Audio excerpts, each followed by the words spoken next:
নমস্কার বন্ধুরা, আজ আমি আপনাদের সাথে শেয়ার করব খুবই সহজ ও মজার একটি রেসিপি, লাউ দিয়ে ডিমের সবজি।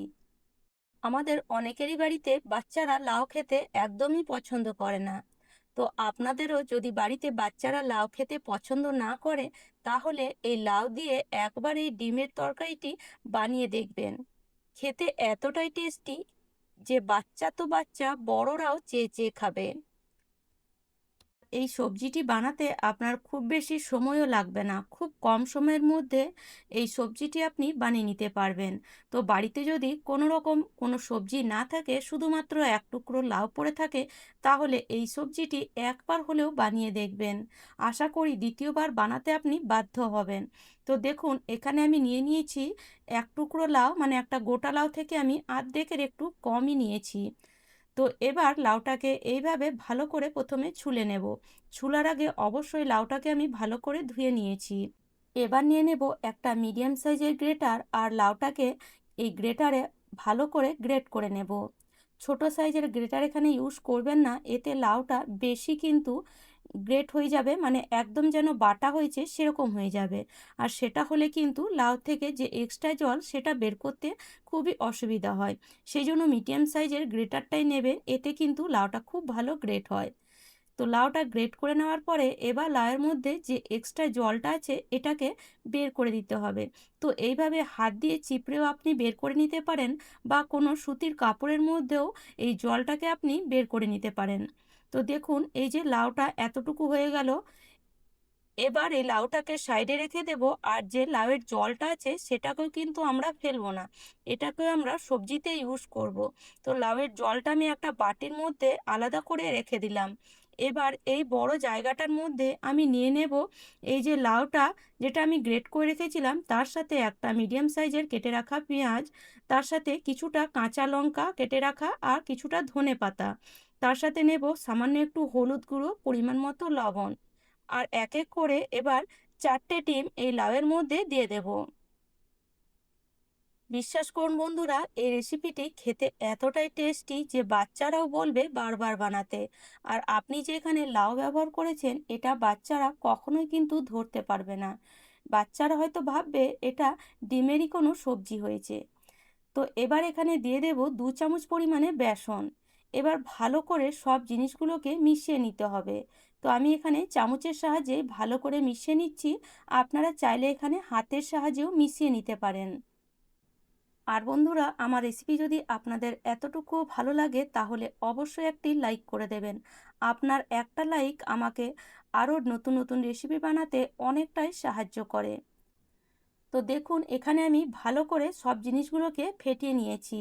এবার এটাকে সাইডে রেখে গ্যাসের মধ্যে বসিয়ে দেব একটা কড়াই, আর দিয়ে দেব সর্ষের তেল।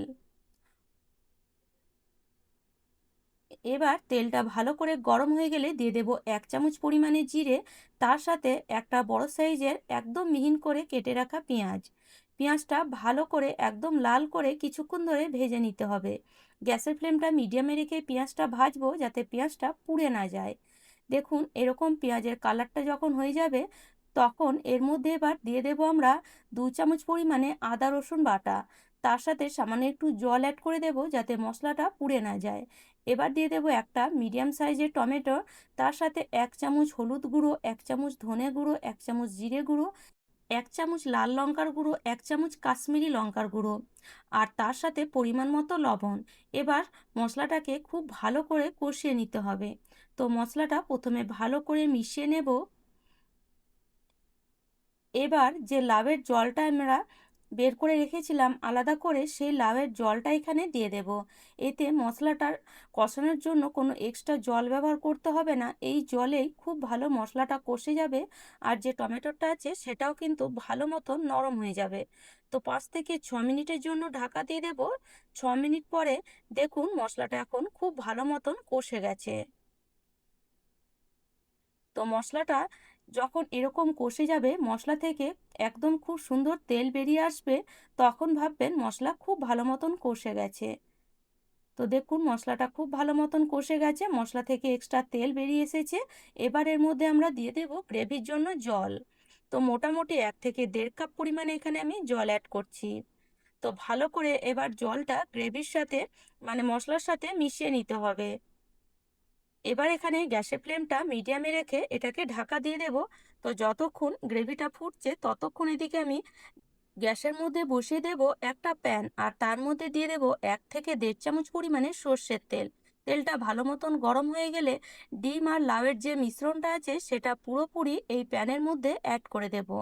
গ্যাসের ফ্লেমটা এই সময় একদম লোতে করে দেব, আর ভালো করে এইভাবে একটু খুন্তি দিয়ে চারিদিকে করে দেব, যাতে চারিদিকে মানে লেয়ারটা একদম সমান থাকে। তো এইভাবে এবার এটাকে ঢাকা দিয়ে দেব মোটামুটি 2 থেকে 3 মিনিটের জন্য। 3 মিনিট পর দেখবেন নিচে একটা খুব সুন্দর কালার চলে আসবে, আর ওপরেও একটু লেয়ারটা শুকে আসবে।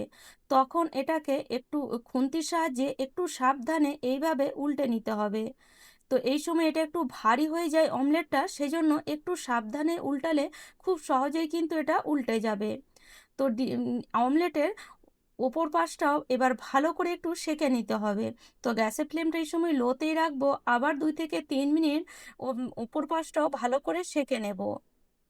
তো দুপাশটা খুব ভালো করে সেঁকে নিতে হবে যাতে ভেতরটা কাঁচা না থাকে। দেখবেন এই ওপর পাশটাতেও কিন্তু খুব ভালো কালার চলে আসবে। তখন এটাকে নিয়ে নেব একটা প্লেটের মধ্যে। তো দেখুন এটা এখন একদম রেডি। এবার এটাকে ছোট্ট ছোট পিস করে কেটে নেব। এই ডিমের অমলেট আপনারা এইভাবে বানিয়েও এটাকে খেতে পারেন।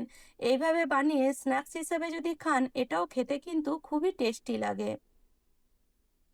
যেহেতু এটা আমরা গ্রেভি বানাবো সেজন্য একটু ছোট ছোট পিস করে কেটে নিলে গ্রেভিতে যখন এটাকে আমরা দেবো তখন এটা আরো সফট হয়ে যাবে, আর খেতে আরো টেস্টি হয়ে যাবে।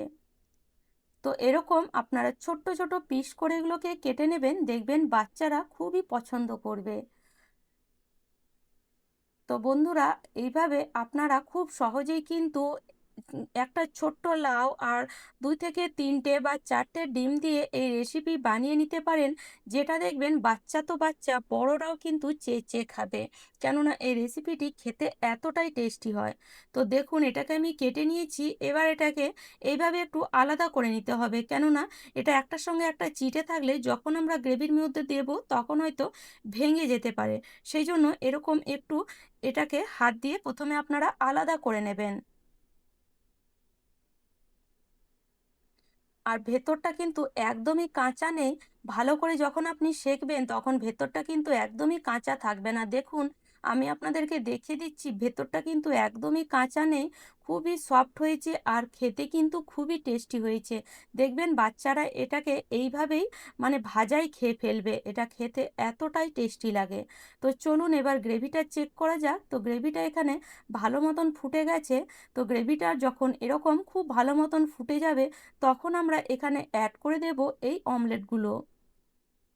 অমলেটগুলো অ্যাড করে দেওয়ার পরে আবার এটাকে আমরা 1 থেকে 2 মিনিট ভালো করে ফুটিয়ে নেব, যাতে অমলেটের যে স্মেল সেটা যেন গ্রেভির মধ্যে খুব ভালো মতন চলে আসে। তো চলুন এটাকে এবার ঢাকা দিয়ে দেব। 2 মিনিট পর দেখুন গ্রেভিটা এখানে আরও একটু শুকে গেছে। এটাকে কিন্তু আর শোকাবো না, এরকমই থাকবে। তো আমাদের লাউ দিয়ে ডিমের অমলেট কারি রেসিপি একদম রেডি। এবার ওপর থেকে দিয়ে দেব সামান্য একটু গরম মশলা, তার সাথে ওপর থেকে ধনেপাতা। তো এইভাবে এই লাউ দিয়ে ডিমের অমলেট কারি বানিয়ে খেয়ে দেখবেন, খেতে এতটাই টেস্টি যে আপনি এটাকে দ্বিতীয়বার বানাতে বাধ্য হবেন। তাহলে চলুন এটাকে সার্ভ করা যাক। তো রুটি, পরোটা, রাইস যে কোনো সাথে এটাকে আপনি পরিবেশন করতে পারেন, যেটা একবার যদি কেউ খায় তাহলে সে বলবে বারবার বানাতে। তো আশা করি বন্ধুরা আজকের রেসিপিটি আপনাদের ভালো লেগেছে। আর আমার রেসিপি যদি আপনাদের এতটুকুও ভালো লেগে থাকে তাহলে অবশ্যই লাইক করবেন, শেয়ার করবেন। আর আমার চ্যানেলে নতুন বন্ধু হয়ে থাকলে চ্যানেলটিকে অবশ্যই সাবস্ক্রাইব করে নেবেন এরকম নিত্য নতুন রেসিপি দেখার জন্য। তাহলে চলুন আজ এই পর্যন্ত। ভালো থাকবেন, সুস্থ থাকবেন। ধন্যবাদ।